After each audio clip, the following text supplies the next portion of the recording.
അലൈക്കും വറഹ്മത്തുള്ള എന്ന് പറഞ്ഞുകൊണ്ട് സലാം വീട്ടുക. ജനാസ കൊണ്ടുപോകൽ. മയ്യിത്ത് നമസ്കാരം നിർവഹിച്ച ശേഷം ജനാസ കൊണ്ടുപോകലാണ് നബി സല്ലല്ലാഹു അലൈഹി വസല്ലമയുടെ ശരിയായ സുന്നത്ത്. ജനാസ കൊണ്ടുപോകുമ്പോൾ വേഗത്തിൽ കൊണ്ടുപോകേണ്ടതാണ്. വളരെ സാവധാനത്തിൽ ജനാസ കൊണ്ടുപോകൽ പ്രവാചകചര്യക്ക് വിരുദ്ധമാണ്. അബൂ ഹുറൈറ റളിയല്ലാഹു അൻഹുവിൽ നിന്ന് നിവേദനം ചെയ്യപ്പെട്ട ഹദീസിൽ ഇപ്രകാരം കാണാം. നബി സല്ലല്ലാഹു അലൈഹി വസല്ലമ പറഞ്ഞു, നിങ്ങൾ മൃതദേഹം ധൃതിപ്പെട്ട് സംസ്കരിക്കണം. ആ മയ്യിത്ത് സുകൃതം ചെയ്തിട്ടുള്ളതാണെങ്കിൽ അതിനെ നന്മയിലേക്ക് വേഗത്തിലെത്തിക്കുകയും മറിച്ചാണെങ്കിൽ നിങ്ങളുടെ ചുമലുകളിൽ നിന്ന് ഒരു തിന്മയെ വേഗത്തിൽ ഇറക്കി വെക്കുകയുമായിരിക്കും നിങ്ങൾ അതുവഴി ചെയ്യുന്നത്. ജനാസയെ അനുഗമിക്കുന്നവർക്ക് അതിൻ്റെ മുമ്പിലോ പിമ്പിലോ ഇരുഭാഗങ്ങളിലുമായോ നടക്കാവുന്നതാണ്. മയ്യിത്തിനെ അനുഗമിക്കുന്നത് വളരെയധികം പുണ്യമുള്ള കാര്യമാണ്. നിശബ്ദത പാലിച്ചുകൊണ്ടാണ് ജനാസ കൊണ്ടുപോകേണ്ടത്.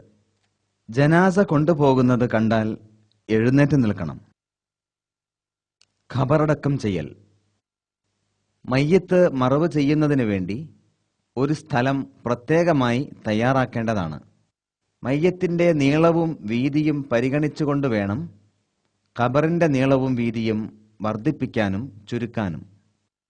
ഖബറുകളുടെ രൂപം ഓരോ നാട്ടിലും വ്യത്യസ്ത രീതിയിൽ കാണാറുണ്ട്.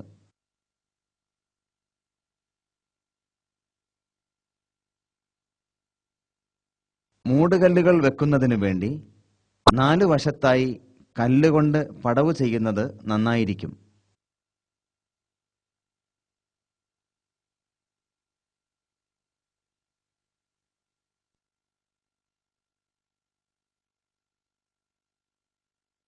ശേഷം മയ്യിത്തിനെ ഖബറിലേക്ക് താഴ്ത്തി വെക്കുമ്പോൾ പിടിക്കുന്നതിനായി തോർത്തുമുണ്ടോ മറ്റോ ഉപയോഗിച്ച് മയ്യിത്തിന്റെ മധ്യഭാഗത്തായി ചുറ്റി കെട്ടുക. മയ്യിത്തിനെ ഖബറിലേക്ക് താഴ്ത്തുമ്പോൾ ബിസ്മില്ലാഹി വഅല മില്ലത്തി റസൂലില്ല എന്ന് ചൊല്ലുന്നത് സുന്നത്താണ്. ഒരിക്കൽ കൂടി ശ്രദ്ധിക്കുക. ബിസ്മില്ലാഹി വഅല മില്ലത്തി റസൂലില്ല. അള്ളാഹുവിൻ്റെ നാമത്തിലും അള്ളാഹുവിൻ്റെ ദൂതരുടെ ചര്യയനുസരിച്ചും ഞങ്ങൾ ഈ മൃതദേഹത്തെ സംസ്കരിക്കുന്നു. ഇപ്രകാരം ചൊല്ലിക്കൊണ്ട് കാലിൻ്റെ ഭാഗത്തിലൂടെ മയ്യിത്തിനെ ഖബറിലേക്ക് താഴ്ത്തിവെക്കണം. ഈ സമയത്ത് ഒരാൾ മധ്യഭാഗത്തും മറ്റ് 2 പേർ തലയുടെയും കാലിൻ്റെയും ഭാഗങ്ങളിലായി നിന്നുകൊണ്ട് വേണം സാവധാനം പിടിച്ചിറക്കാൻ.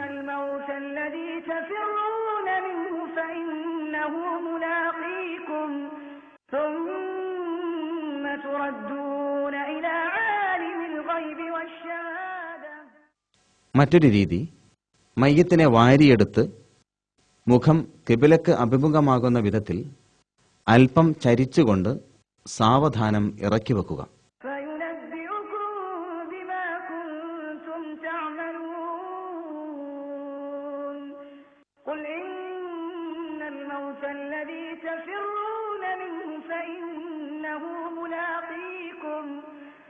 മയ്യിത്തിനെ ഇറക്കി വെച്ചു കഴിഞ്ഞാൽ കെട്ടുകൾ അഴിച്ചു മാറ്റുന്നതിന് വിരോധമില്ല.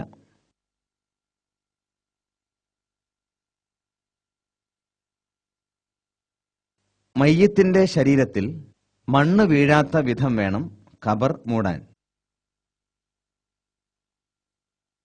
അതിനു വേണ്ടിയാണ് മൂടുകല്ലുകൾ വെക്കുന്നത്.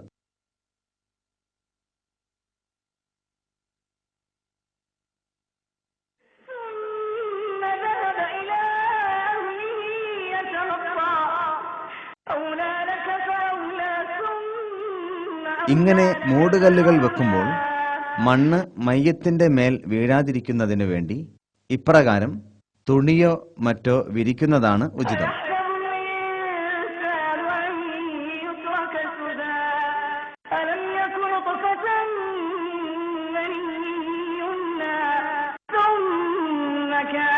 മൂടുകല്ലുകൾക്കിടയിലൂടെ മയ്യിത്തിന്റെ മേൽ മണ്ണ് വീഴുമെന്ന് ഭയപ്പെടുന്നുവെങ്കിൽ കുഴച്ച മണ്ണോ മറ്റോ ഉപയോഗിച്ച് മൂടുകല്ലുകൾക്കിടയിലെ വിടവുകൾ അടയ്ക്കാവുന്നതാണ്.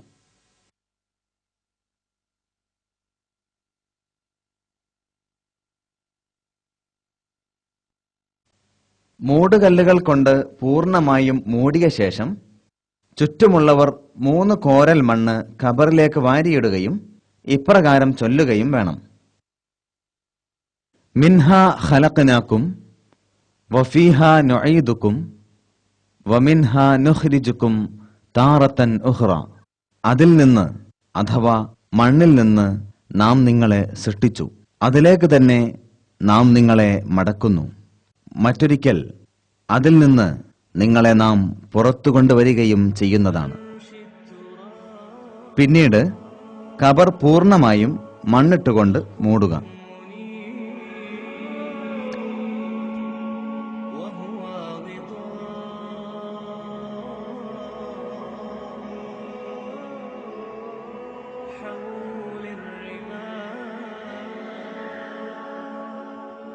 ഖബർ മൂടിക്കൊണ്ടിരിക്കുമ്പോൾ ചുറ്റുമുള്ളവർ മയ്യത്തിന്റെ നന്മയ്ക്കായി പ്രാർത്ഥിക്കേണ്ടതാണ്.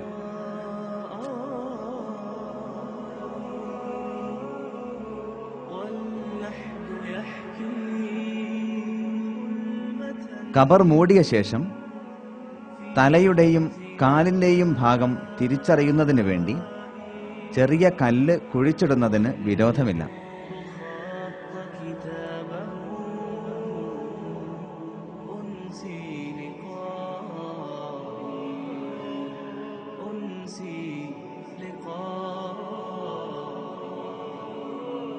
ഖബർ ഒരു ചാണിലധികം ഉയർത്താൻ പാടുള്ളതല്ല. ഖബർ കെട്ടിപ്പൊക്കുന്നതും ഖബറിന്മേൽ കുമ്മായം തേക്കുന്നതും പ്രവാചകൻ നിരോധിച്ചതുമാണ്.